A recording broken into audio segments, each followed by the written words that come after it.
Gisugdan na sa panggamahanan lokal sa syudad sa Butuan ang pagpatuman sa no smoke policy ug gidili ang pagpanigarilyo sa mga pangpublikong lugar.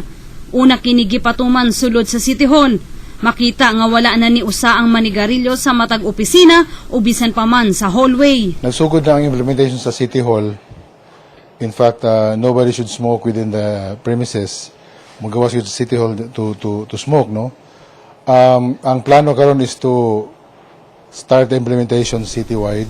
Dakong uyo niini si Bernabe Maglupay nga 20 katuig nang niundang sa pagpanigarilyo. Uyon kay kuha ng no smoke policy. Kay makadaot, number 1, makadaot ngina sa atong lawas ng pagpanigarilyo. Tapos, maangin sa dang ubang tao kanang maigo sa aso.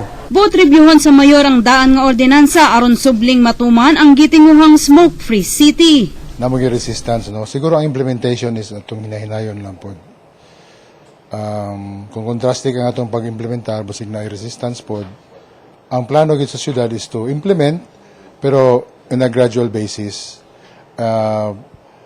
Beyond the kanahadloko ng tao sa implementation sa balaod, education yun ang mas importante. Sakit sa baga ang usa sa mga nagunang mamahimong epekto sa usa ka tawo kung kanunay makasimhot og aso sa sigarilyo. Medyes Patrol sa Caraga.